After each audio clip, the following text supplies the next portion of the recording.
Just a friendly reminder that the opinions expressed on this show are not worth a Canadian penny, so disregard anything you hear that might get anyone in trouble. And despite some of the great ideas you may hear, don't try them at home. Go to a friend's house instead.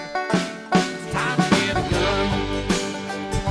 That's what I've been thinking. Well, I could afford one. And if I did just a little less drinking, time to put something between me and the sun. When the talking is over,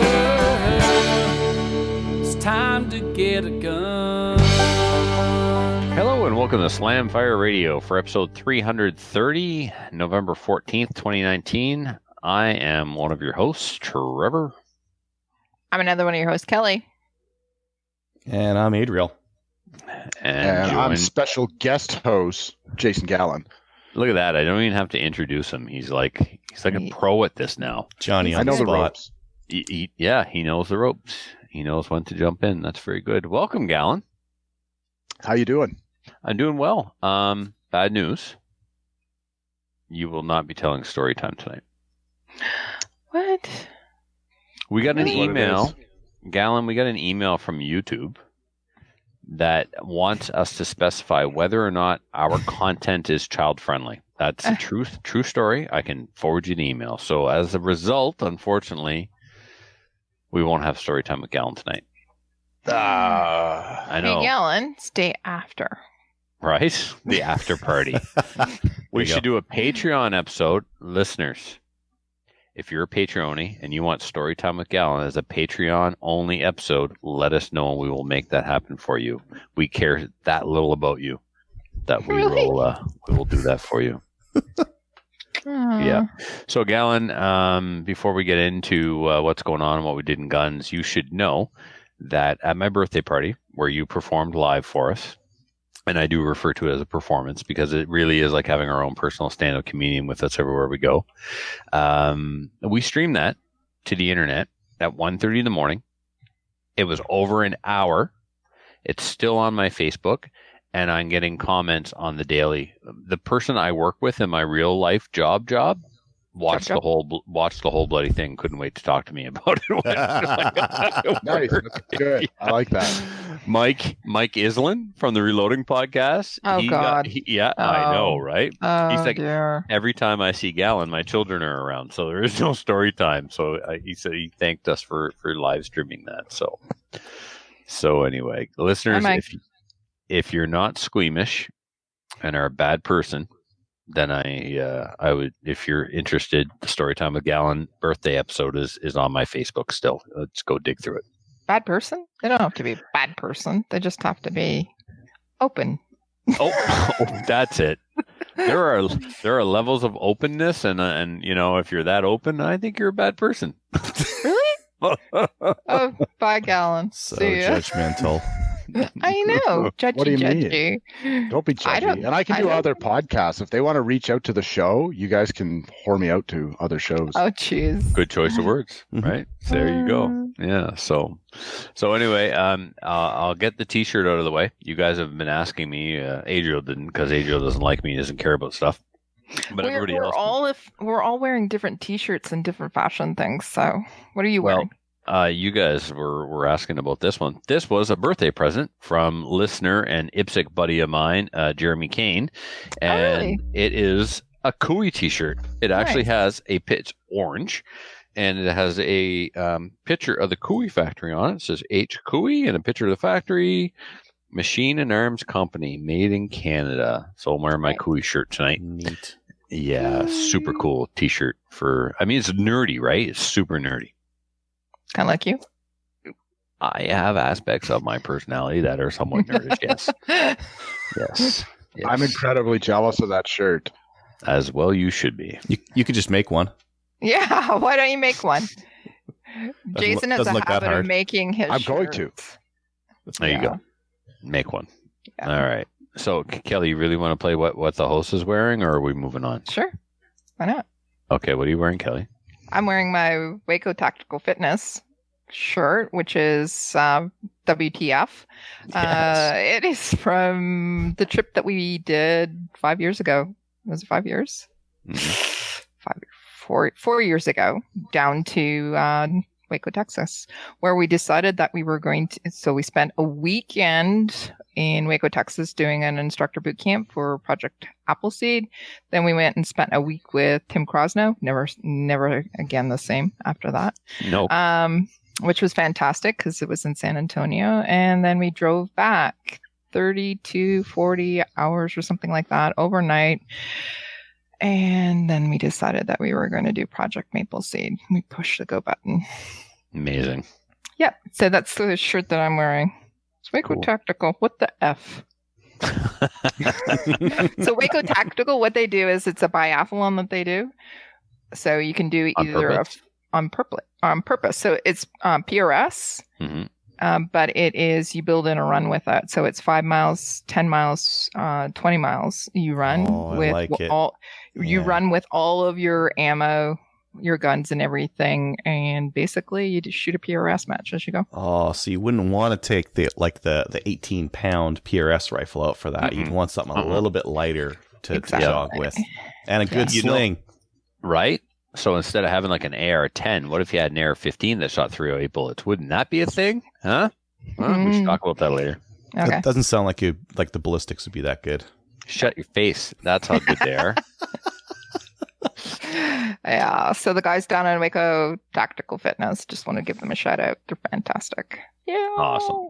Okay. All right, cool. So Gallen? No. I Let's indulged talk you. about Gallen's shirt. Seriously? Yeah. The gun show.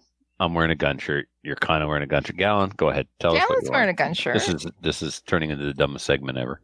Well, when we were on the Maple Seed tour, we went to a range in Saskatchewan, and we got these really cool Blaze orange hoodies. blaze orange zip-up hoodies from the Valley Trails Wildlife Federation. Shout out to Ryan. Shout out to Ryan B. Temps. So then I added my CCFR patch to make it my own, and I was recently voted mayor of the town based on how well I'm dressed. That's Seems like a likely story. It is. Yeah. Gallen, did you get your RSO patch? Yeah, I did. Yeah, you're the only one. Like no one else has an RSO patch. That's You right. can sew that on there. Mm-hmm. Cool. I got so many other pieces of clothes I can sew things on. So I just got a new Maple Seed sweater. You should Don't look even into this. deface that thing. There's a new Not defacing, it's improving. Gallen. There's an invention out there you want to look into called Velcro, and so as a result, you no longer have to sew stuff. Okay, he doesn't sew. His mom sews it on him for him. Shh. That's true, We're supposed isn't to it? say that. It's Yeah, true, it's true. isn't it? It is. Yeah. My mom and Autumn, they do my sewing. Yeah. Cool. All right. Now can we move on? I don't know. Oh, yeah, Adriel, which what do you segments got are we on? in right now? We're about to jump into what we did this week in guns. What we did this week in guns is brought to you by the Calgary Shooting Center, Canada's premier firearms retailer. The Calgary Shooting Center's third annual Christmas gun special is out. It's live. It's rolling. Check this out. This year is Christmas classic Lethal Weapon. So your lethal weapon. Oh, it's amazing. Your lethal my weapon God. kit includes the Beretta 92 FS, of course. Yeah. If you don't know what that is, it's this right here, in case you forgot what a Beretta looks like. I'm holding one up for the listeners. And so it includes a custom Beretta 92 FS with Cerakote red accent trim, laser engraved magazines, comes with a Nanook laser engraved pistol case, 2 Nanook locks, and a laser engraved Beretta logo and a Beretta hat. You gotta go. Well, we'll actually post pictures of this. I got it live for people. They can see it right now. Perfect. Great. All right. So Okay, I have a question. What's engraved on the Megs? it's like you're in my head. I guess you often do this to me. I'm literally about to say what something is, and then you interrupt me to ask me what I'm about to say. It's the It's weirdest bad thing. that we share a brain. You know It that, is. right? It really is. It really is. So the magazines are engraved, Kelly, with some of Mel Gibson's lines from the movie. So, like we had Merry Christmas, I Have a Machine Gun Too was, one of the famous lines from Bruce Willis's movie from Die Hard. They did Die Hard last year. So this year, they have one of Mel Gibson's famous quotable lines, and it is, "This is a real badge. I'm a real cop, and this is a real gun." And then the other one, of course, is, "I'm too old for this shit." Yeah, that was Danny Glover's line. Oh, perfect. That's right. It was too. Yeah. So your magazines are engraved with those lines from the movies, and that was such a good movie. Before Mel Gibson went all crazy. It's almost that time of the year to watch it again too, right? You're right. Yeah, and Christmas. It's not Christmas until I see Han Die Hard fall off Nakatomi Plaza. Then it's Christmas. Yeah. So, yep. Truly a classic Christmas movie. But Lethal Weapon is also a Christmas classic because it all takes place at Christmas as well. Remember, they go into Roger Murtaugh's house and he's got the tree and everything going on. So it's a Christmas movie too. Yeah, very seasonal. That's why this movie was chosen, Kelly. But I mean, I don't want to point out the obvious, but I'm gonna point out the obvious because it's what I do. Yeah, it's a Christmas movie. Thanks, Kelly. They're not all Christmas movies. Nope, not all three are. Something about the other one though. Just can't seem to get away. He's always trying to get home for Christmas. So I know. So anyway, yeah, and there's only 3 of these guys. So if you want to snag one up, you will have one of 3 in Canada. I promised 2 to Kelly, so you should probably get a hold of the other one while you can. So that's a big smile. Love it. All right. Let's move on to what we did this week in guns. I have been getting after my dry fire game. As I said last week, I've got the Ben Stoker dry fire book, so I'm going through some of the dry fire drills. This week I progressed to the one where you present your gun. So this is my Phoenix Redback, of course, production optics gun. Present the gun to target, put your finger on the trigger, but don't prep the trigger. And when the timer goes beep, press the trigger. And the goal is to learn to isolate the trigger finger from the hand, press the trigger with just enough force required to set it off without disrupting the sight. Like we've heard people say before, if you hit a 3-pound trigger with 8 pounds of pressure, stuff's going to move. So it really gets you to slow down, concentrate, and focus on what your front sight does when you press the trigger straight back, and then adjust the trigger pull accordingly so that you develop a new muscle memory where you're only ever pressing the trigger with the amount of force required to press it. So for me, going from a 2-pound 1911 trigger single action to a double action single action gun, even in single action, this is 3 pounds. Whoa, Nelly, I'm on a learning curve, but it's going well. The 3-pound single action is too much for you. It's not as much as the 8-pound, and the reach is a little long for my fingers. So I'm really, I'm getting it. It's going to go well, but I'm on a learning curve. Just keep the trigger prepped as you move. That's it. Move with my finger on the trigger, like always, like that. Always ready. Yeah. Yeah. And I just lost my range master status. Thanks. Always aiming to please. Yes, like that line in Happy Gilmore. We're all dumber for having listened to what you just said. May God have mercy on your soul. So, oh man, I did a major cleanup downstairs in the reloading room so I could start my reloading projects. Major cleanup, like 12 bags of trash and stuff. And then once it was all tidied up, I set up another reloading bench. So we talked about that last week where I was going to do it. Well, I did it, and I've been reloading like crazy. We had Saturday, Sunday, Monday was Remembrance Day, Tuesday was a snow day, and I was down there for an average of 12 hours a day while I was in there doing stuff. And one of the things, so I reloaded a bucket of 308 on my Dillon 650 in my X-die small base die. Man, that's a workout. When you're resizing 308 in a small base die, one after the other. But it's all federal match brass, so it's going to go through my AR-10. I got that done. And then I started to do the same process for 9mm. Black sheep brass has got me spoiled. Working with processed brass is the only way to do it. Anything else is for suckers. It's time-consuming. It's dirty, right? When you can just take a bag of brass that's already processed, and by processed, I mean cleaned and resized, it goes through your press like butter. Everything goes in the case gauge. You got no rejects. It's wonderful. I'm out of it. I'm waiting for a big order to arrive. They're supposed to send me 200,000 pieces. I'm supposed to start selling it like I used to the X-Metal stuff. Oh, yeah. So in the meantime, I decided to make my own. So I've taken these buckets of clean 9mm, dumped them into my case feeder, and I just put in my EGW undersized die. So not only am I resizing it, I'm resizing an undersized die. And just as it comes out of the press, I dump it into my wet tumbler. So I'm going to have resized in the undersized die, cleaned in the stainless steel tumbler, brass, ready to go for this winter. So I'm going to do, I can't even put a number on it. It's just buckets and buckets, like 4 large kitty litter buckets of 9mm brass. You got to get to the point like Michalek, where he's got that cement mixer that he fills up with 223 brass. Yep. Yeah. That's crazy. So then the other thing I did while I was down there, I loaded up some 308. I did a dummy round of 223 with 70 grain spear. So that's it here. That's what those are going to look like. A soft point 70 grain spear. I'm developing a load for my Hawa, a mini action, which I have yet to fire, which is sacrilegious, but it is what it is. Seems short. I'm using the Hornady overall gauge. I got to double check that before I actually go live. Today I took home from the shop 2 more boxes of bullets for my 7.62 by 40 WT. We'll talk about that a little bit later. I brought home a new set of Hornady dies and the adapter that goes on the top of the micrometer to really fine tune your overall length.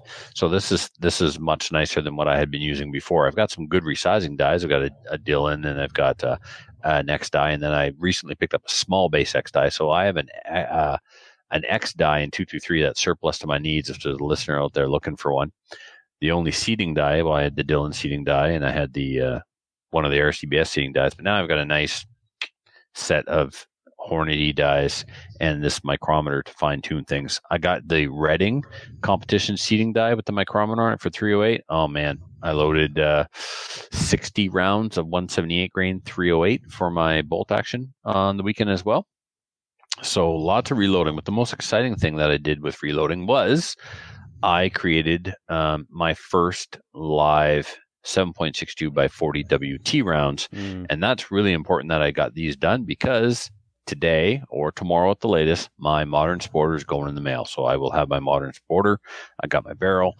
The only thing left is a 936 adjustable gas block. And it was ordered through the Calgary Shooting Center. And the stuff came from the company and it wasn't in the box. Oh, break my heart. So I think I found just a cheap one. That's non-adjustable. I'm going to buy it anyway because I can't wait. I'm not patient enough to wait. So, all right. So for the listeners, I apologize. You won't be able to see this. This is the visual, but for anyone watching live on the YouTubes, so let me do a little show and tell here. So here we have, a 308. So there's a 308. There's a 223 next to the 308, and next to that is the infamous, famous 300 Blackout. Okay, so the 300 Blackout is a 223 case, trimmed down and necked up to take a 308 bullet. Now, this is the 7.62 by 40, so I will compare it here to the 300 Blackout so that you can see how much more case volume, case capacity the 7.62 by 40 has compared to the 300 Blackout. Yeah, just take the and I'll just drop stuff all over the place. Take the 300 Blackout and add like a half inch of case on it, and that's you've got it. Yeah. So I'm holding them up there in front of the camera so the listeners or the viewers can actually see it on YouTube. So I thought you put the pictures on Instagram. I was going to pull up your picture. I sure did. Yeah, I did. They're is that under Trevor or under Slamfire? Because I looked on both. I can't see it. Really? They're you commented, Adriel. You were like, "Oh, this." Yeah. So it's either on one or the other. But I mean, I Instagram every day, so it may be down on the list right now. Oh, right? I found it. You've got it under. It was just under a post. There we go. Okay. Now I've got it like biggie size for people so they can kind of see what it looks like. But yeah, it adds about is that a half inch? Maybe 3/4 of an inch? More case length. I'd go which half inch. You'd say half inch? Yeah. Yeah. Yeah. So it makes it very clear why you'd want to do that. Yeah. Over the 300 Blackout. Yeah. So, and somebody asked, and they were like, not being a smart ass, why? Why would you do that? So if you want to shoot a 30 cal bullet out of an AR platform, typically you have to go to an AR-10. Well, not with this round. This round allows you to shoot 30 cal bullets out of an AR-15 size rifle at velocities between 2,400 and 2,700 feet per second. All right. That's for pretty light bullets, though. That's for a 110. Now, 2,700 for the 110, 2,400 for the 125. So, yes, it's a light bullet. I mean, you can get 168 grains out of 308 going at that speed, but you're still at 308 speeds. You're still at 30 cal diameter for your bullet. So, it will take down medium-sized game. Like, I wouldn't shoot anything bigger than a black bear or a deer. It's meant for shooting hogs in the United States. That's one of the reasons why this caliber was developed. So for those people that have been listening, going probably all the way back to the Canadian Reload Radio days, they know that I've been just infatuated with this cartridge ever since I discovered it. So now that I've seen that, why did they even develop the 300 Blackout? Because this came after. But why did the 300, right? like, why for the 300 Blackout? I get it. Because they're using 223 cases. They're using an AR platform. Why didn't they just, like, cut it off a little bit longer? Well, this one shoots bullets up to 150 grain. Apparently, the 7.62 does as well. I've yet to see any load data for that. But the 300 Blackout is suppressed and subsonic at 150. Right, and this is why the 300 Blackout has the nickname the 300 Dropout, because I mean it just drops off. Right, it's 150 grains going subsonic. Well, I thought they used like a big heavy bullet for the suppressed ones too. Only 150, as far as I know. They don't go any heavier than 150 in the Blackout. So I mean, you could do that with the other one. Just run like a appropriate powder. Yep. If you run 150 in the 7.62 by 40, then it's suppressed as well. Still going to have more downrange stank on it than 300 Dropout. So anyway, listeners are going to get sick about hearing about this project because every week there's going to be something. Right now, the ammo's rolling. I started off with 125 grain Hornady SST bullets. They're a hunting bullet. I use the 165 in my 30-06 loads. The problem with that bullet is it has cantilever. So I loaded to the cantilever. Unfortunately, that was longer than the 2.250 that I need, which is the max, to fit in the magazine. So I shortened them and crimped them around, and so the cantilever is down in the neck now. Whatever. I think some of the subsonic ones for the 300 Blackout are like 210, 220, like right around there. They use big, heavy bullets, but they're just super slow, right? Like yeah. You could probably do the same thing in yours. Like I wouldn't like. There's nothing holding you back from just jamming it in there further, right? Yep. And like you said, it's all about and you still got more case powder capacity. Yeah. So tonight I brought home 110 grain VMAX bullets and 110 grain Sierra Varmitor bullets. So again, both hunting bullets, right? I'll be loading up some test rounds of those too. Like I loaded up 53 or something last night of these 125 SSTs with the lowest powder charge of Alliance 1680, which was 23 grains. And I did that just simply to break in the barrel. I'm not worried about accuracy. I'm just going to go to the range and go through a break-in process on my barrel. Once that's done, then I'll actually start some load development by going, 0.2 of a grain or whatever and do ladder testing, et cetera, and so on. So, and then went to a gun club meeting and got approval from the gun club for us to host the charity shoot. So it was already announced. So it was just a rubber stamp. The 10th annual Podcast Network charity shoot will be at the Rescue Gun Club. It'll be on Saturday, the 4th of July. The charity, I don't know if we want to announce it yet because I have a family member of the charity scheduled to come on, but we haven't spoken in like 2 months. Is the charity for you? Like, is that why? Is your wife coming on to talk about how I need Kuis and nylon 66s? The nylon 66s now too. Yeah, it's now a thing. It gets expensive having to buy one of every kind. Yeah, right. Yeah, and I think I need 6, but you're like, no, you only need 3. Yeah, I think so, but Like I'm wrong. Yeah. Well, I mean, I would go for the brown one next, and if it happens to be an American one, great. If it happens to be Canadian, you know what I mean? Go, color first, country origin second. Good and luck if I end finding up, that nuclear green one. well, that was the hardest one, and I got it. No, this is the light green. There's a nuclear, like, weird green one. I've been reading up on Nylon 66 collector forums and websites, and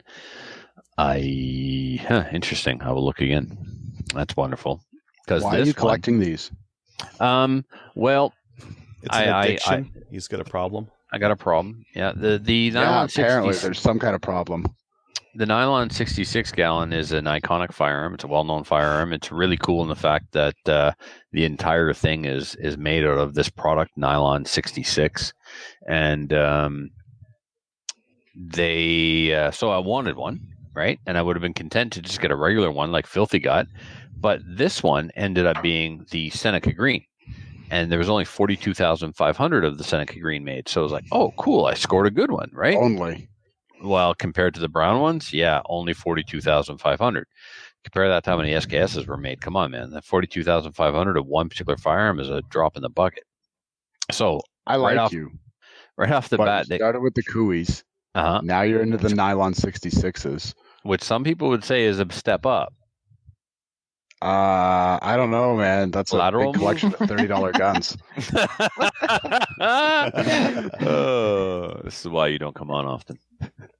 Anyway, but I'll throw the. I just sent you the colors on Facebook. I'll put the colors in front of people so they can see. But there's like a brown. There's a kind of a greeny brown, and then there's a nuclear green, real weird looking one. And there's also the black tomahawk one, which is black and chrome. Yeah. So the three that I want are the black, the brown, the black and chrome, the brown, and the green. But now you're saying there's this ridiculous nuclear colored one. And then there's magazines. Now he has to go and find one. Oh my goodness, look at that. That's hideous. I want it. It looks like they took whatever nylon 66 pellets they had in the factory. They're like, oh, this looks like terrible. It's like, yeah, just melt them in. Remington will take it. Just melt them and hand them over. Yeah. Yep. Yeah. Well, I love you too, William Ross. That's hilarious. Okay, maybe we'll come back to those later. Let's see. Now I got to find more things to talk about because of William's comment, just because I'm a spiteful douche. Okay, so that's all done. We'll talk more about the charity event here shortly. Actually, basically we can skip it in upcoming events now. And then I went to work at the gunsmith tonight. I found out that you cannot stop a polishing wheel with 140 grit wheel on it with your ring finger. That's what happens. You get what's called an abrasion. So that was a good time. Yeah, that's it for me for now. Gallen, how would you like to go next? You want to bring us up to speed on what you've been doing since maybe the last time? Yeah, sure. I can do that. Cool. I've been doing quite a bit of hunting lately. I got an archery stand not far from my place. And then all my deer backed off a couple of weeks ago. I had deer coming steady. The season opened, and then pow, everybody's gone. Right, now, day one of the season. You hunt with a bow? I've not known if we've ever covered this. A crossbow, a bow, or do you just hunt from an archery type stand with a gun? Crossbow. Okay, cool. I've yet to take anything with it. All right. So all the deer disappeared. So me and my hunting partner were both on vacation this week and next week. So we've been taking some little tours down towards Sussex and Annagants and Portagevale and those areas. So today we took a day off. We've been driving a lot, burned a lot of gas. So we said we're going to take a day off. And I go out to check my camera and top up the bait. Yesterday, we left the house at 8 o'clock and went out hunting at 8:07. There was a buck in my stand. Seriously? Yeah, talk about disappointed. So I'm going to get back on that for a couple of days, and I'm going to keep hunting over there. I went to the range today. I got a Winchester 190. I inherited it years ago. It's like a tube-fed semi-automatic with a floating bolt. And I had a 4-power Vortex scope sitting around, so I mounted that up, and I went out and I successfully zeroed it. And then I brought my 410 with me. I've got a Savage 24 Oh, neat. with a receiver-mounted peep sight on it, and it's bang on at 25 yards for the 22. But I wanted to try it with the 410 slug because me and somebody was talking about hunting with a 410, and I don't think it's a great idea, but it's legal and I think it's doable. So I wanted to see where it hit in relation to my sights. Well, it was crazy low. At 25, it was about 6 inches under where the 22 was impacting. And at 50 meters, it was like almost 10 inches.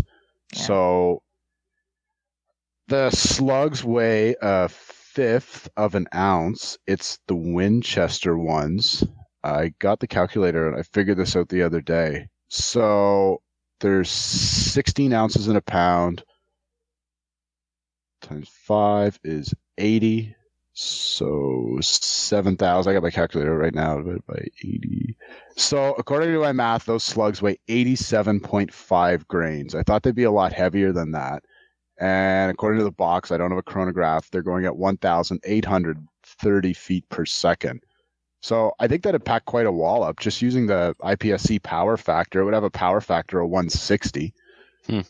So I think it'd be suitable like at really close range, like you're bird hunting and you jump a deer, but I can't get them to group at all, and I can't get them to hit, and that's using a receiver sight on a shotgun. So I wasn't super impressed with that. And I went out and I brought my sub-caliber insert for my hunting rifle. Let's talk about my hunting rifle first. Okay. I got a Savage Hog Hunter. I love it. It is my dream hunting rifle, right? It's got backup sights. I like that. It is a completely blind magazine. You got to unload it through the top. I like that because then I'm not going to lose my mag in the woods. I lost a mag for a rifle years ago, and it's always been on my mind. I'm not going to forget my mag in my pocket. I'm not going to leave it in the truck and then walk out to the area where I'm hunting. If I have the gun and I have cartridges, I'm ready to hunt with this thing. So I've had it a couple of years, and I got a sub-caliber insert for it in 32 ACP. So what that is, it's a little device, and you insert a 32 ACP cartridge, and then you just load and fire it, and it's a little quieter than a 22, right? It's good for small game. It's good for grouse. So I wanted to check where that was hitting in relation to the Scope Zero, and color me surprised, I drew some 1-inch targets, and at 25 meters, it was like just on the bottom of the 1-inch target, and at 50 it was like maybe a half-inch low. So I mean, out to 50 meters, it's basically point of aim, point of impact with the 32 ACP adapter. But DC Armory Cerakoted my gun. He did an awesome job with this, and then I thought I'm almost done, but I had him order me a Leupold VXR 2-7 by 33. Anyway, with this scope and the quick detach rings and the backup sights and the blind magazine and the sub-caliber insert, like I can kill anything going with this gun in the woods, right? It's good for partridge, it's good for rabbit, it's good for deer. I shot a moose with it last year, taking a couple of bears with it, and it's not an expensive gun, right? It started as a $600 Savage Hog Hunter that got a scope that cost more than the gun, but I mean, it's perfect right now. I'm so proud of this thing, and it's awesome. How do you feel about the weight? The weight's a little heavy. They call it a medium contour barrel. It's only 20 inches, the barrel. And they say it's a medium, but it's a, it's there. It's a solid gun. Yeah, McClatchy had one, and that was his only concern, was he found that it was quite heavy. Yeah, the weight's a little much. Gallen, move your mic down by your chin. Move it by your face. Saco makes a Model 85 Black Bear, really similar gun to the Hog Hunter. Gallen, you actually made it worse, man. Move your mic. You're Get it killing down me. under your chin, Or up. so you stop popping into it. Just out of the way. Yeah. Yeah, just How's away that? from your face hole. Yeah, let's try that. Away from my face hole, that better? Yeah. All right, let's go with that. I'm not running the most high-tech stuff down here in the bunker, so it is what it is. Sounds But great. you do have mimosas. That's awesome. Yeah, I mean, he's not a hobo. He's in a bunker, but he's not a hobo. But you were saying about weight. Saco makes a 85 Black Bear, and it's a similar rifle. It's got the backup sights, 20-inch barrel, but theirs is fluted. The only thing I didn't like about it was the removable magazine. It's funny because I got the same setup in my Howa 1500 for my 22-50, and I just spoke to Denny about ordering the magazine conversion kit for it. Everything you said is right, but I just can't get over how slow to load and unload it is. I hate blind mags. I'll just throw my mag in my pocket and, I don't know, buy 2 mags. He lost the mag a while ago. He is still reminiscing about it. I'm traumatized. Just like most of your girlfriends. Jeez. So while I was at the range, I had a crazy thing happen. I texted Trevor about it earlier. So I get to the gun club. I live in a rural area. It's a very quiet club. You rarely see other shooters there. So I pull in. I got a coffee going. I open the gate, right? I flip the sign saying that the range is in use. I go out. I put the flag up. Range is hot. I start dragging my gear out of the car. And I'm getting everything set up on the bench. And I got my ear pros on, but the batteries are dead in them, so they're just like regular muffs. And I'm digging some cartridges out, and I'm starting with the Winchester 190. You've got targets up the whole 9 yards. And I can hear a truck coming up the road, like pretty fast, right? So the way my range is built is you have your shooting line, and when you're sitting at the bench to your right, there's a C-can that kind of comes out and corners you in right there. And they use the C-can for like maintenance stuff, lawn mowers and weed whackers and extra target stands. Buddy comes in. They have a gate there normally, but they took it down because they were doing some range maintenance with heavy equipment. So they had that out of there for the equipment to pass. Buddy comes in and literally drives out onto the range in front of me. What? And I'm standing there in shock and awe. Like, he missed the open gate. He missed the sign flipped up saying the range is in use. He missed my truck parked there. He missed the big red flag fluttering in the wind. And he pulls around that C-can onto the firing line. Like, I haven't started yet, but he doesn't know that. I lost it. I went a little bit Trevor on him. Like, I got up. And it was a string of profanity. I asked him, like, are you mentally retarded? Like, verbatim, I looked, are you mentally retarded? What are you doing? And he's like, well, you shouldn't be shooting out this guy. You don't know what I'm doing, right? I'm going to stop you right there. You don't know what I'm doing. You shouldn't be pulling a truck onto a hot firing line. Done. And he's like, well, you left the gate open, right? And? Yeah. Pretty good hint that there's probably somebody on the range shooting, because that's what we do at the range is we shoot things, right? So he starts getting uppity in my face. And I'm like, whatever, right? I'm dealing with this. So I go back to the bench. I sit down and I go to call my buddy. He's on the executive of the club. Doesn't answer the phone. So my next call, I call the president of the club. He's an older guy, he's local. And I'm like, listen, this is what just went on. These guys rolled in. They're doing something with the equipment shed. But he's like, oh, it's a maintenance area. Nope, that's the firing line, right? Thanks very much.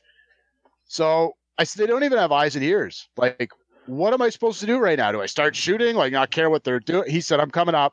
Just hang on, right? Don't get into any confrontations. So I said, okay, cool. I'll see you in a few minutes. So I hang up the phone and I'm sitting at the bench, drinking my coffee, smoking a cigarette, trying to calm down because I'm mad. Like, this was beyond stupid. So I wait. They keep moving some stuff. They go to leave. So I go to get their license plate. I stand up on the bench. They backed out. I couldn't see the back plate, right? Yeah. Greasy. So I start shooting, figuring that the president's going to show up shortly. So I do my thing with the 190, and then I check the sights on the 410. I want to see where those slugs were landing. So I shot a couple of groups at 25 and 50 with those Winchester slugs. I go back to the truck. I dig out the Savage, go back, load up some of those 32 sub-caliber adapters. I fire those. Still no gunsmith. I called him at 112, and it's now 2:30. Right? He doesn't live that far. He's just up the road. So I start packing up my stuff. I'm tearing everything down, putting everything away. I get my truck. I drive out to the road. So I call the president of the club and I go, hey, what's going on? And he's like, oh, hey, how you doing? So, well, pretty good. Like, you're coming out though, right? Like, I even took a video how far up the guy's tire tracks went just in case the snow melted or he tried, because we only got like a little skiff of snow here. Or he tried changing the story saying, oh, I just inched up around it. Like, nah, you pulled out onto the range, buddy. So the president of the club's like, he's like, it's kind of sensitive. What do you mean it's kind of sensitive? Like, this guy's a moron. He's dangerously stupid to himself. It's the vice president of the club.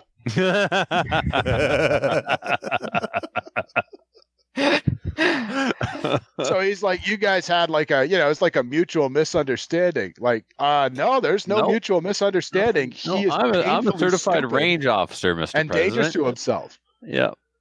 The president knows that, but this guy here, because he's on, the volunteer committee, he's like, you never met him before? I said, no, they do the meetings on Tuesdays, right? And my shifts at work, I can either work Sunday, Monday, Tuesday, or Tuesday, Wednesday, Thursday. So I think they intentionally run the meetings on Tuesday so that I can't get to them, just to further my conspiracy. But man, I let him have it. There was some Trevor Furlot in the back of me, just working my mouth as I'm screaming at this guy about how effing stupid he is. And he's the vice president. And he's the vice president of the club. You So- hit the go button on the vice president. Good for you. Well, So he's then an idiot. Then my Safety is other for buddy everyone. calls me. Yeah. And he's like, he finally calls me back, the first guy that I called on the executive, right? And he's like, yeah, he's like, buddy kind of had that. I'm like, right? And apparently he's usually a rock solid guy. Like, I mean, I'm not here to cut the man up or insult him. But Really? Okay. like, what are you doing? Just, all signs show somebody's here shooting, drive right onto the firing line and check it out. Like, it's insane. It's pants on head crazy. Yeah, it's hashtag too dumb, man. He's unconsciously unaware. He doesn't know that he's dangerous. Driving me to drink. Mimosas. That's the excuse you give yourself. Yeah, mimosas out of a slam fire mug. Good for you. Yeah. Awesome. Okay, cool. Anything else, Gallen, you want to share with us before we move on to Adriel? I think that's it for what I've done in guns recently, because I haven't seen you in like 3 weeks. So other Has it than been a bit 3 of Okay, are you going through withdrawal or what? Kinda. driving me to drink. Yeah, we're overdue. I'm going to a match this weekend, but you haven't gotten into the indoor stuff yet. A lot of PCC guys are going to be there too, Gallen. Where's that? Halifax? Yeah, maybe you can get in for the Christmas match. What day's the Christmas? I got a thing Saturday that I can't miss. But what And the day's Christmas match, I think, is December 12th. And we're all bringing out PCCs for that one because the Christmas match is kind of like a try different things, have fun match. Yeah, I could probably make that one. All right. When the registration comes out, I'll send you the link. All right, sounds good to me. Cool. All right, Adriel, what have you been up to? Oh, let's see. I did a video on that Catch 22, the 22 ammo holder thing. I'm doing a premiere on that. So there's an option with YouTube where you can upload a video and do a premiere. And what it is it goes live and it like live premieres the video and other people can like kind of watch it at the same time as you. It does like a 3-minute timer and then you watch the video with other people. They ask you questions about it and then it just goes to like a regular video. Kind of interesting because yeah, you can get people real-time ask me feedback. You get real-time feedback and people asked some questions. We're like, ooh, I'm going to put that in the description or I'm going to put that in the article or whatever, right? Does it rattle? That's really and like, cool. yeah, they asked me questions that I didn't think about. So I'm going to do that with more of them. That was interesting. I went deer hunting. I saw some deer. I did not shoot any of the deer, but I did shoot a coyote. Boy. You got pictures of this thing? Nah. Dude, you broke shooting my a heart. coyote. I took pictures of the gun, like as I was like out in the middle of the on my spot where I can hunt and I can see 600 yards around. But I didn't take any pictures of the coyote because that's not such a big deal. It's like I don't take pictures of gophers or anything like that usually either. But I was actually on my way back from my blind, and I'm in a trail that's got like trees on both sides, and I see through the trees. I saw some deer on the way up. Deer go out into the field and F off, and I went to my blind. And on the way back, I'm like, I'm gonna check that spot again and see if those deer are still there because deer are stupid. And I didn't see the deer, but I saw something else coming my way, and I'm like, that's a coyote. That's a coyote coming my way. All right. And I'm just like in the middle of a trail. So I sat down cross-legged and I just waited for it to slowly pull in. I'm like, man, it would be just perfect if it got to here and then it went broadside right there. And it did it. it like came you up were like one with the guy. right there. And he turned. He didn't smell you? Didn't smell me. The wind was perfect, actually. Wind was in my face. And he was out for something because he was kept smelling the ground, was moving in a pretty determined way. So came up to right about 50 meters and then turned broadside through like a little clearing in the trees, and so I drilled him, and that was my hunting so far. So I'm gonna go out hunting again this weekend here and see if I can't get a deer this time. Deer and coyotes would be good. I saw lots of deer though. So how far out were the deer? They were let's say like 100, but they were always moving in between trees and that kind of thing. And I just don't feel like taking a shot at a running deer because I don't have to. Hell no. There's lots of weekends where I'll have lots of time and I'll get a perfect shot, like on that coyote where it comes into 50 meters and it turns broadside and it stops there and waits while I acquire a perfect sight picture and send it to its maker. So yeah, that was, I didn't shoot it in the face, but weird. I did drill it. Yep. That was my weekend. Kelly, what about you? So last weekend I had there was supposed to be a couple maple seeds. There ended up only being one. So CFB Kingston got canceled because it was a military range. So we had to cancel at the last minute for it, which is unfortunate. But FRPC, which is my home range, which is the Frontenac Rifle and Pistol Club, Kingston, Ontario, we were able to have the last official maple seed for the 2019 season on Sunday. It was fantastic. We had a full line as well, and we were able to patch 4 riflemen, and yeah, it was really, really fun time. That's pretty good for the weather. Yeah. Oh, it was freezing, by the way. I wore 4 layers of clothing. It was cold, but Rick stopped in as well. So Rick Kedebeck, who was traveling back from BC and Alberta, he stopped in, and it was kind of like a maple seed reunion of sort because I haven't seen him in a long, long time. So it was me, him, and Kevin, as well as the Kincaids, Kelly and Kyle, that were working the event. So we had a really, really fantastic time. Rick, when he's at events, he brings those Rickisms that we were talking about last week, the dad jokes, things like that. So we had a really good time. It was fun. And yeah, it was good to see him again.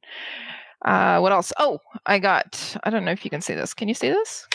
Da, da, da. Whoa. So I had ordered an orange Nanook 4-pistol case from SFRC. I think if I continued and waited for it, I would be waiting until Second Coming of Christ. So I went out and I bought a lime green pistol case, and it's the 2-1. It's a 2-pistol case, and I bought the classic insert as well, so that I could fit both my Glock and my CZ Shadow. The only thing that I don't really like about this is it doesn't have a lot of room for mags. I was able to put 2 mags of each in it, and that's it. Because normally I have I think I have 8 or 9 of the CZ Shadow mags, and I have about a dozen of the Glock mags. So I like to put my mags in my range bag. I don't usually like carrying them with the gun. No, I like carrying them with the gun, and no, I really like this. So I'm going to be able, and it cuts down on carrying cases and that. So I really like it. But it's lime green, so that means that I know it's mine, so it's not going to walk off. And the other thing with it as well is I'm going to decorate it. So I'm going to buy I have some stickers, some gun stickers, but I'm going to buy a Wonder Woman sticker and throw a big one on there too. I can help you with decorating. Can you? Yes. I'm excited about that. What type of decorating are you? We're going to bedazzle this. Oh, are we? Oh, geez. It's like your shirts. Awesome. Okay. So I bought that. I'm really, really excited about it. But I'm going to be taking it on Saturday. Summer, my friend my new gunny friend. We're going to be going up to Madawaska and doing an event there. So I'm going to bring my gun case with me. And what else? I ordered, so Coat of Arms, they have a new hoodie sweatshirt combo thingy that they're doing right now. And it's, I ordered that, but it also, if you want, they have coffee with it as well. So I bought the hoodie, t-shirt, and coffee combo. It was $80 with the shipping. That was really good. So I'm going to be able to drink coffee. I'm going to be able to keep warm with the hoodie, and I'm going to be able to wear the t-shirt next week on the show. So, because I'm continuing this t-shirt thing. Let's see what else. Oh, the calendar. Oh my God. It is so good. I got a sneak peek of it a little bit. So it's about to go to printing. It'll be out soon. Yes, the link will be available soon. But I've been posting sneak peeks every day on the CCFR website, as well as my own personal page, as well as a couple other pages too. If anybody's interested in the US and ordering a calendar, just message me or go through Tim Crosno. He'll be able to set you up. But here in Canada, we're going to be releasing the links soon on the CCFR web store, and it's going to be fantastic. That's it. That's me. Awesome. All right. So, huge shout out right now to NTV69. He told me that the Red Deer Shooting Center has the exact gas block in stock that I need. So I'm going to turn the show over to you, Kelly. You carry on while I get this gas block ordered. Okay. You're the best. I love you. Thank you. So he totally does that because we're now at the upcoming events section, and he posted this stuff in there. So Well, yeah, but I already covered it. So you kind of didn't say what you're going to do. You didn't. You said we were going to talk about it more in the event section. Go ahead. So the 10th annual Podcaster Network Charity Shoot is going to be at the Restigouche Gun Club. It's on Saturday, July 4th. Happy July 4th for all of us, or all of our friends from the U.S. And Miss Stacy will be there, so we have to have fireworks. We just have to have fireworks. Registration and payment will be going through Practice Score. It's going to be $25. It's mini steel challenge match, so you can actually use a 22 pistol, 22 rifle, PPC, or handgun. Last time we did it, it was fantastic. It was lots of fun. So I'm going to do it again. You can also have a half round of trap, and one self-serve pistol bay is going to be set up for steel. I have no idea what that means, but so what that means is, Kelly, people who don't want to do the trap or don't want to do the mini steel challenge match have a place to go on their own time, do their own thing. It'll be pistol and 22 rifle and PCC on steel that you can reset from the shooting line. So plate racks that fall over, you pull at the cable, the plates come back up. There'll be we need to make money on this. Multiple plate racks and dueling trees. And I like your call out idea, Adriel. Mm-hmm. So you spend $5, call somebody out, and they got to take you on the dueling tree. Yeah. That's a really good idea. And I just one dueling literally tree, came up and with you've it. got you've got the plates that you all have to flip to the one side. That's right, dueling tree. Yeah. Mm-hmm. And the idea, Kelly, literally just came to me right now in this very second. When you said we got to make money, I'm like, okay, we got to make money on all of this, everything. So, well, I mean, the Nylon 66s are not free, right? I know, right? Cost us $25. The registration will be done through PractiScore. I'm still working out what format through PractiScore. You'll be able to pay ahead of time online. The money will go into the Restigouche Gun Club, and then we'll cut a check for the charity afterwards. So awesome. There's a question on the YouTube live chat. Is there RV parking near the range? Nope. Is there any kind of RV stuff? Okay, so there is near the range. I mean, Dalhousie there is, and Dalhousie's well, that's not near the range. That's 30 minutes away. So that's pretty close. 30 minutes is close. Yeah. He didn't ask if there was a campground. He asked if there was RV parking. So RV parking typically means where can I pull off on the side of the road, or can I actually park it at the range? If the man wanted a campground, he would ask for a campground. So he wanted to know if he could park his RV at the range. So you're saying no. So Travis? Yep. Dalhousie has lots. Don't worry about it. Come and see us. And Charlotte and Campbellton. There's campgrounds in all of those locations. Right. So. Okay.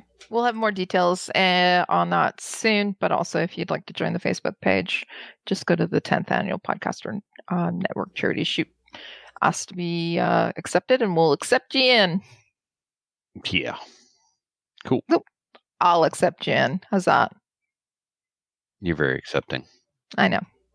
You're very judgy. Absolutely. That's it. Okay, so do you want me to still continue on this while you... Alrighty. So, You don't need to go Adriel... too far. Yeah, I'll do the Why don't you news. take over on the news, because you put these in. Yeah, so the first one, police are investigating after a home near Waterloo Gun Club was reportedly struck by a stray bullet. Right. Not good. No. There was another one in that area not too long ago as well. Well, Silverdale was down for a bit, and they reopened, and sounds like this Waterloo one sounds like the bullet went through a window of a home. So yeah. So good. which they say was 2 miles away. Yeah. What? 2 kilometers. Yeah. 2 2 kilometers. Sorry. Totally doable. Yeah. If with an SKS or an AR or something like that pointed up at a reasonable angle. Yep. Yeah. Not gonna have very much oomph by there, but can do it. No fall through. Okay, what's next? The next one, I don't have an article for this one, but some of the guys on Reddit had noticed that the Doctors Against Guns were running anti-gun radio ads in Vancouver and some other places. So they're stepping up their PR game. Right, and then I've also seen today that they were doing it in on not only print media but also on social media and also in mainstream TV as well. So not good. Yeah, a lot of those options aren't actually available to us for pro-gun ads. You can't run a lot of that stuff on Google and Twitter and that kind of thing. There's just they'll be rejected. Yeah, they don't want us to counter anything. Nope. As well. This next one was kind of odd. So this Heron Gate home, there were 850 guns that were found, confiscated by the police, and then all returned because apparently it was fine. So it sounds like this guy's neighbor called the cops on him. The cops showed up and they're like, "Whoa, look at all these guns. We're gonna have to catalog all these." And 2 months later, they said, "I guess you weren't doing anything wrong, so have them all back." Here you go. All right, like what? Like sounds like a lot of work for nothing here. Yeah, it's that we're gonna take them in good faith. Don't let them take them in good faith. It'd be like my initial reaction to that. Oh, you want to check out my guns? Nah. Yeah. No. Nah. Actually, I don't feel like that. Because I don't feel like that. This guy had like what's his recourse if the cops do damage? Nothing. The cops can blow your door down, and they don't have to pay for that. Well, the picture that's in the article is just basically a whole bunch of guns on top of each other, laying all over the floor, and just a pile of them. Did that guy do this, or was this the cops being like pulling this out of closets or something like that? Yeah, or is that a file photo? We actually can't say with 100% certainty that is a photo of Ottawa Police Service. So it suggests that it is. Yeah, he didn't get arrested with unsafe storage, so I'm assuming that it was. So there you go.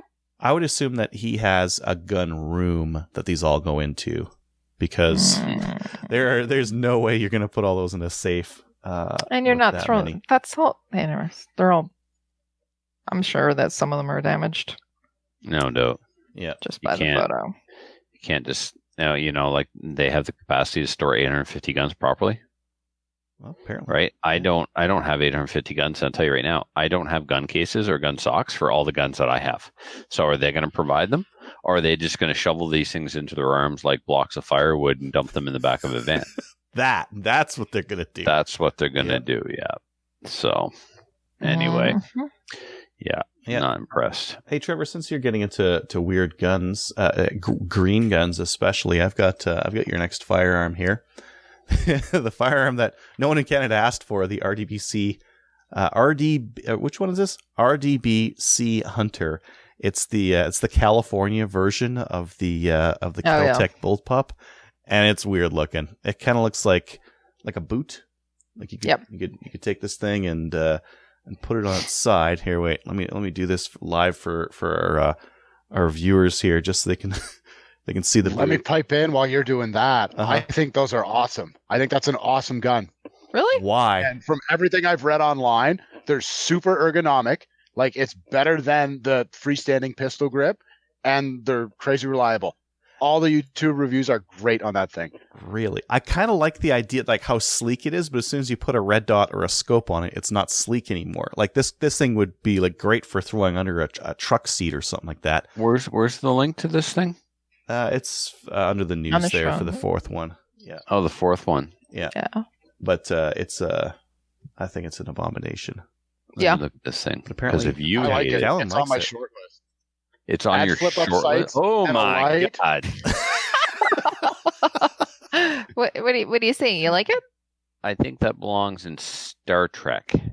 No, I like it a lot. You guys are crazy. All three of you crazy. Why? Why do you like Gallen. it a lot? It's sleek. It's compact. It's reliable. And it's How do you know it's reliable? You can't use It's Celtic based on reliable in the reviews. same. Nah, the YouTube RDB reviews. is supposed to be decent.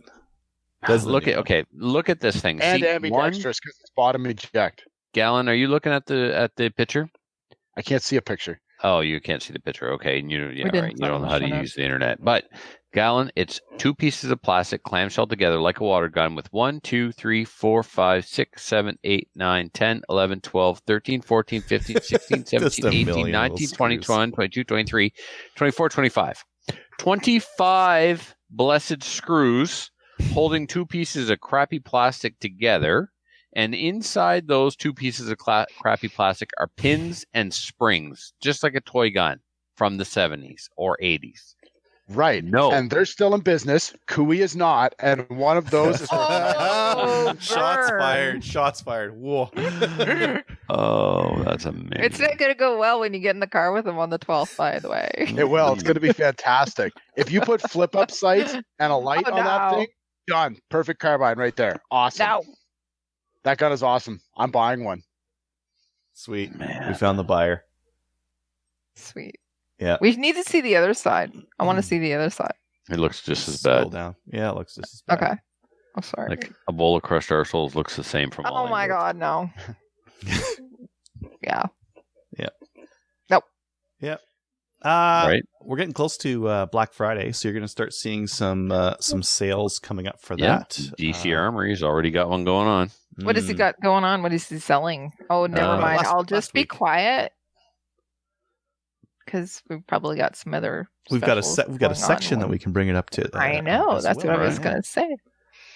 If you're looking for, so some of them are out early. Black Friday is November 29th, but some of them are doing it early. Tenda has Beretta 92S Italian Police Surplus 9mm for $369. Sweet. I think that's the cheapest these have been. I haven't seen the Berettas cheaper than that. Like if you consider it like a Norinco, like your average Norinco pistol's what, like 300, 350? Yeah. 350. This is around that price, but it won't look like it's been gone after with a beaver for a machining tools.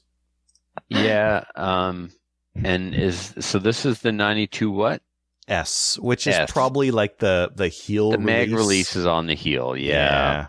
Yeah, it's not tactical pistol. No, but it's still a cool Beretta pistol. I mean, it's a 9mm. It's a 92. It's not bad, but you wouldn't use it for IPSC. But I mean, if you don't have a handgun, there's nothing wrong with this being your first handgun. Oh, the heel release is like it's in the back left bottom. You like It's an basically absolute worst possible place Yeah, ever in the history of magazine releases. There's no Yeah. doubt about it. I mean, if you're a cop, you don't care because like you just start pulling the trigger. But Mhm. Anyways, that's neat. They've also they had the 115 grain stuff for, I think it was 179 per thousand, but they're out of that. They have the 124 grain aluminum case stuff for 219 per thousand.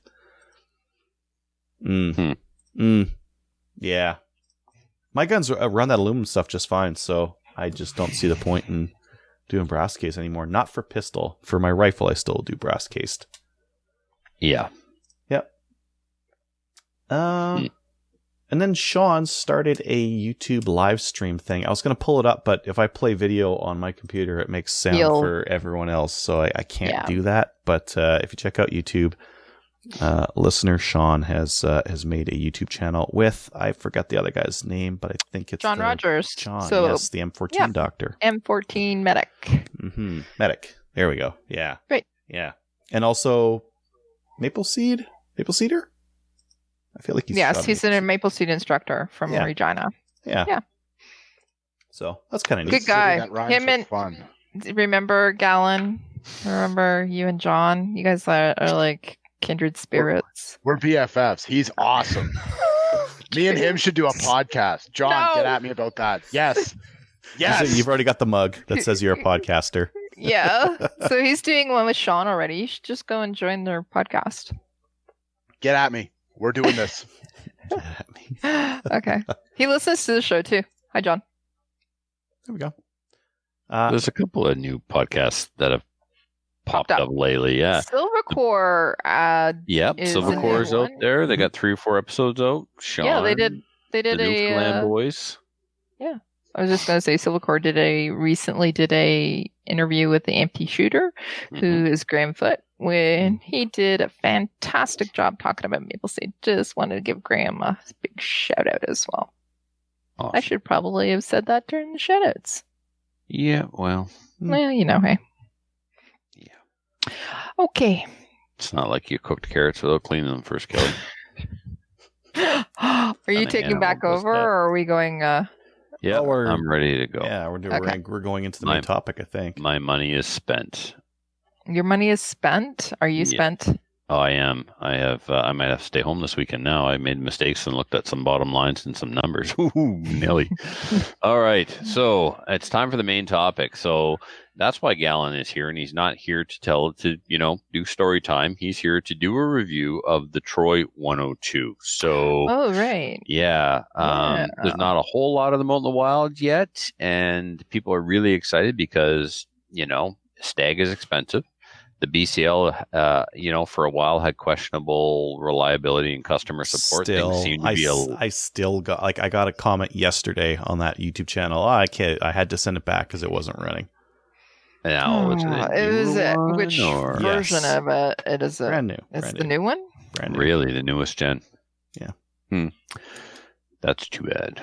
They still seem to be hit and miss. Denis had an earlier one, no problem. Sold it. Got a newer one. It's really nice. There's a couple of new ones at the shop. They're really nice. So, I thought all the kinks were worked out. Perhaps, Hey, Gallen, how's the Troy running? Yeah. Does it run? The Troy has run really good so far. No hiccups, no jams, no issues. I find that factory mag's a little harder to seat than using a PMag. I just got my hands on a PMag to try with the rifle. So I haven't shot it a lot. Some guys say they're not super reliable, but for the couple of rounds I put through the PMag, it's been nothing but reliable.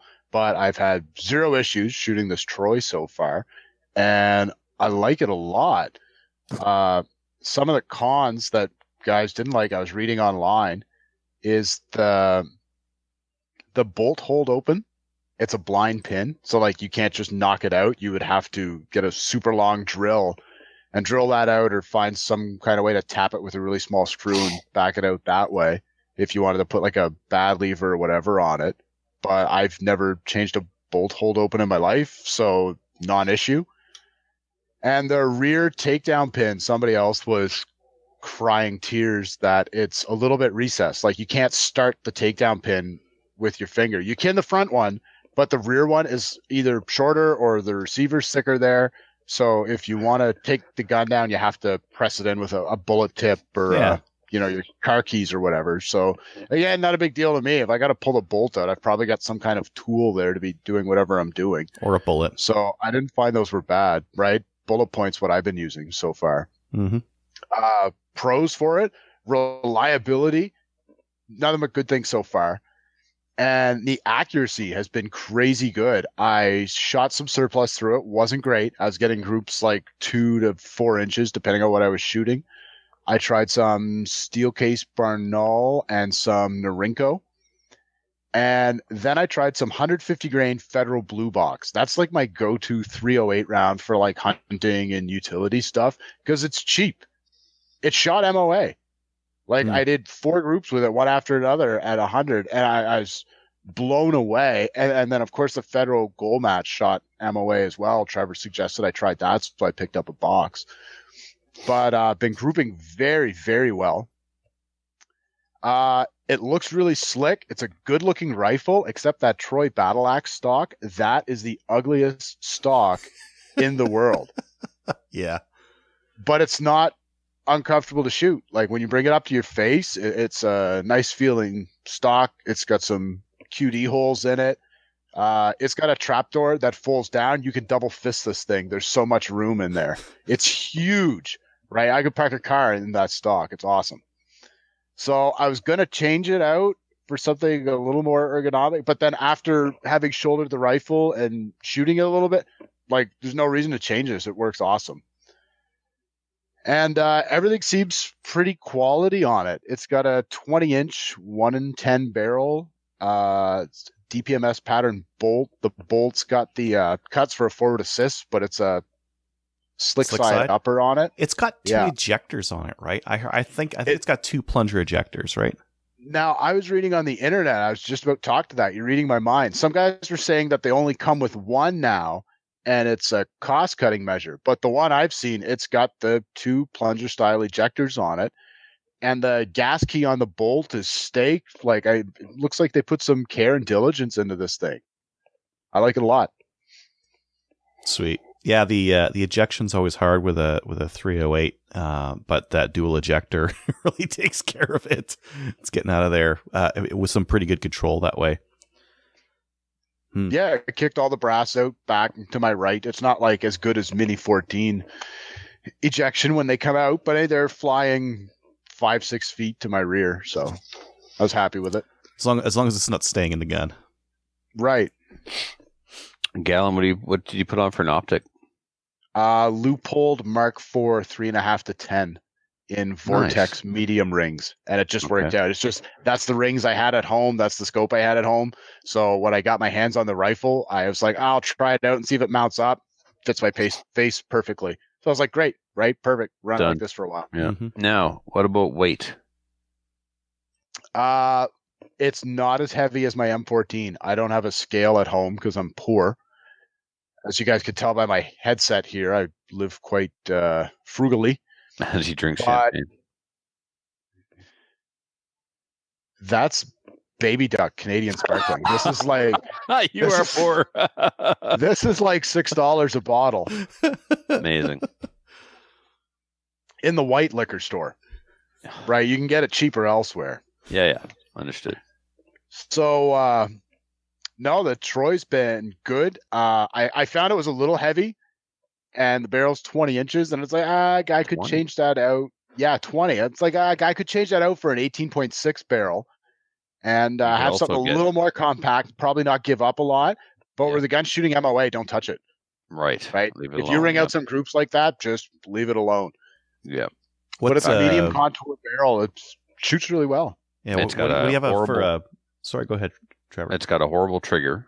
So you got the factory trigger, factory barrel, and factory ammo, and it's shooting MOA. Yep, leave it alone. Yeah, the trigger stunk. It's it's probably the worst trigger I've shot in a while. Oh yeah, dropping a Geisley in my Stag made a huge difference. Yeah, what was that model you were saying to pick up for the Troys? Get the Rise. Here. Get the Rise. Get the package drop in. Don't get the Geisley. Geisley 2-stage G2. It's like $250. Done.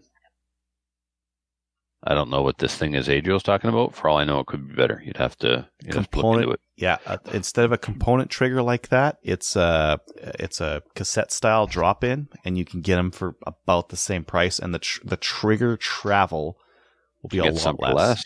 There's one that you suggested one time for my WK. It was like 140. No, it was like $199. No? But like that's the one. Yeah, if you can get one of those, that's they have them at Red Deer Shooting Center. They have a lot of cool stuff there. Cool trigger, Red Deer. Yeah, so that sounds fantastic, Gallen. That sounds like it's kind of hitting all the marks that we'd hope for from that thing. I really can't wait to get it up here and put it on the scale, Gallen, to see how it compares. You say it's lighter than your M14, so heavier than your Hog Hunter, though? Yeah, a little heavier than the Hog Hunter. Okay.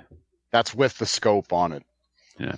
It's probably still, quite a bit less than my Stag. My Stag's got a fairly heavy profile barrel, the IBI. It's got the heavier stock. It's got that big 50 millimeter objective lens on it. So, I'm in the 11-pound range.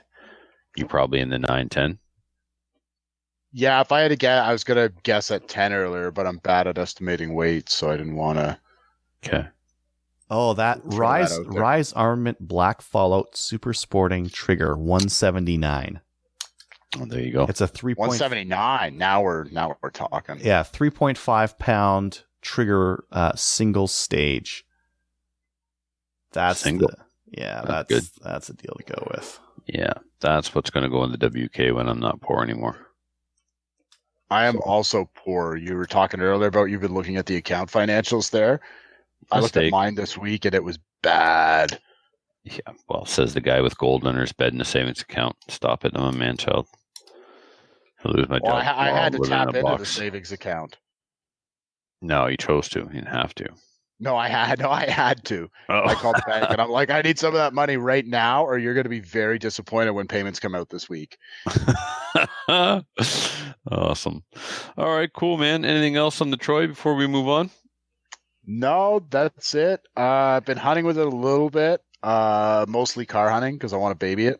Yep. And I don't have a sling that's meant for to it. be babied. So. Please. Well, I don't have a sling for it either, so that kind of makes it gross. But it'd be really cool to shoot a deer with it. Oh, and once hunting season's over, I'm going to get that gun to northern New Brunswick, and you can give it a professional review. Nice. I'm not sure it'll be any better than yours, but whatever. We'll give it a go anyway. So cool. All right. Thank you for that, Gallen. Appreciate it. Let's jump into the listener feedback, the YouTube version. Something wrong with our time. It says that we're live at 1 a.m. or something like that. I don't know, Adriel, what that's about. That's my After Dark show. Right. Travis just signed in for story time, unfortunately. We got 24 viewers right now who've figured out it's not 1 a.m. that the show's on right now. Yeah, cool. Yeah. So Travis Sullivan said, why not 7.62 by 39? Is there much of a difference in length? That cartridge is a completely different beast. And the main reason why not is because the 7.62 by 40, the parent case is a 223. So when you're converting an AR-15 or a non-restricted version of the AR-15 over to this caliber, literally the only thing you change is the barrel. If I was to build an AR in 7.62 by 39, which I have in the past, it doesn't use actual 308 bullets. They're like 311 or 312. So you got to get different bullets. You don't just use 308 bullets if you actually have a true 7.62 by 39 caliber AR.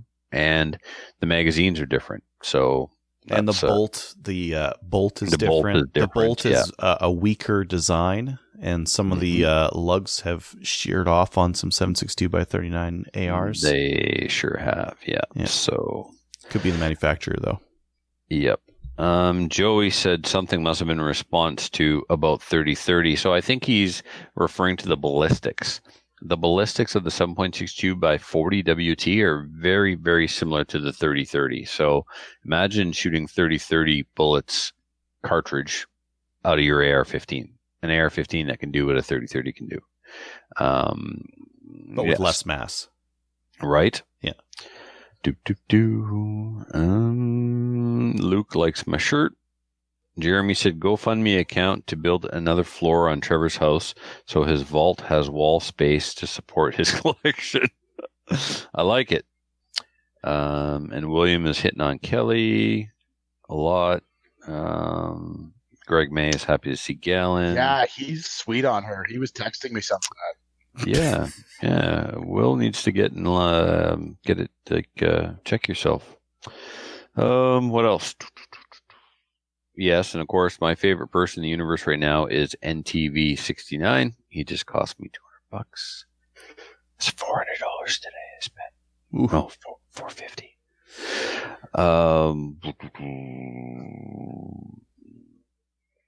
No other questions that I can say. I think collector status opens.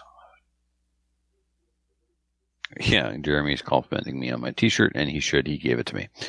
All right, cool. The regular listener feedback is sponsored by Armory DC Gunsmith. Armory DC Gunsmith is a full-service gunsmith who specializes in firearm refinishing.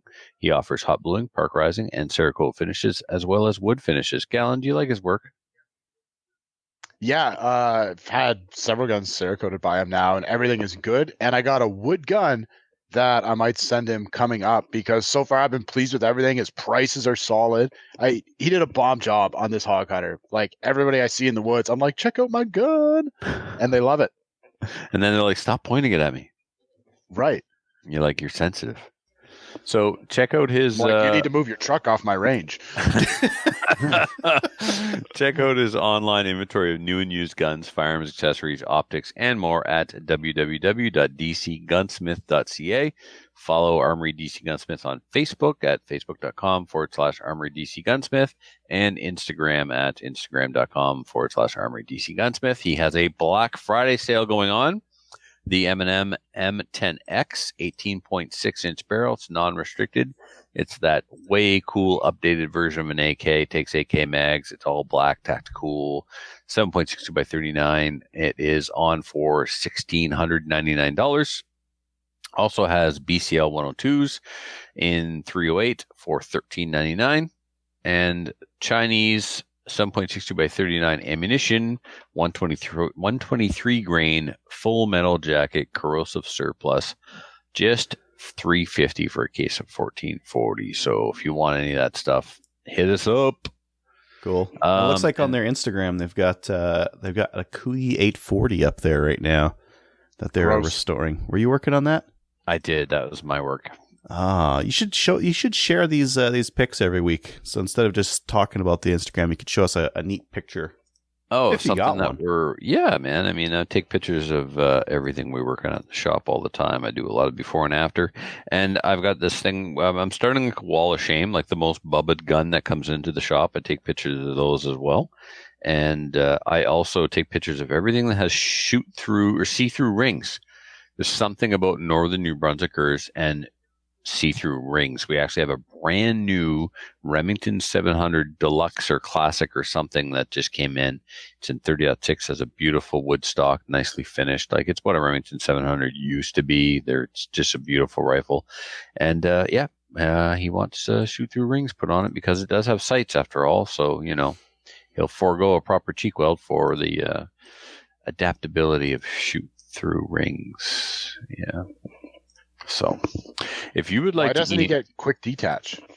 Have you guys not heard of this in Northern New Brunswick? They come off. Yeah, I know, right? Apparently not. And then you can, if your scope is to the point where you can't use it anymore, you might as well take it off and still get a proper cheek weld. But yeah, scopes aren't like bad like they used to be. Scopes are good enough these days that we can just leave the scope on there. You don't need backup irons. This isn't Afghanistan, right? Yeah. So ridiculous. If you'd like to email your opinion on shoot through rings to the show, you can do so by sending it to slamfireradio@gmail.com. That takes us to shout outs. And I don't remember. Yeah, this is last week's shout out. So I got no shout outs. Weird. Okay. To Muffin. Muffin is listening again. Muffin has gotten all savvy with the technology. He's got a new iPhone and like wireless headphones. And when he's in his shop working, he listens to us. Yeah. Good to have him back as a listener. And we're sorry. Not that All right. sorry. Who else?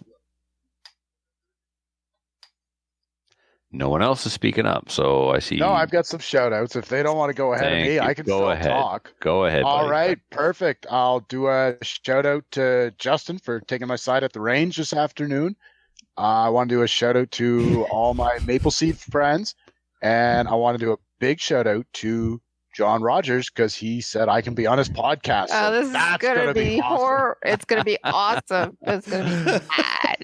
I'm going to tune into that episode. That Not that one I will be don't awesome. listen already, Sean. Really, Sean's on. His viewership He's just went whoop. Yeah. I also have a shout out. Just wanted to say thank you to Tim Krosno for taking care of things down in the U.S. with respect to the calendar, but just saying hi to He's Chris- CCFR South. Yeah, he is, isn't he? So Kristen, Stacy, and Sam. Stacy's on her way right now. She should be actually there almost, I think. She was flying out of Detroit and flying down to Dallas. And so she's staying with Krosno and Kristen tonight, and she's going to see Sam. So I just want to say hi because they're all going to be listening. Hey. Hey. Hey. Hey, guys. Hello. Hello. Hi. Hi. Okay, Awesome. that's it. All right, cool. Adriel, no? Nope. All right. So, did we do these Patreonies last week? I don't remember if we Yes. did. Yes, We did. All right. I forgot to take them out. My bad.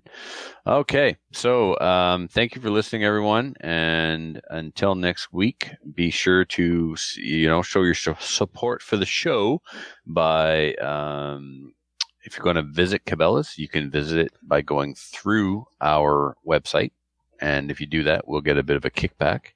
If you want to hear Storytime with Gallen on a Patreon episode, you could do that by becoming a Patreonie. For as little as $1 a month, you can get access to bonus material and a little bit of swag in the mail. So, yes, help support the show by following us on Patreon. You can do that by going to patreon.com/Slamfire Radio.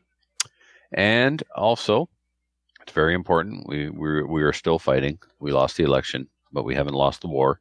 Mhm. Please join the Canadian the Canadian Coalition for Firearms Rights, and check us out on the Gun Owners of Canada. We got our own little home over there, and like us on Facebook, so we can be an orphanage.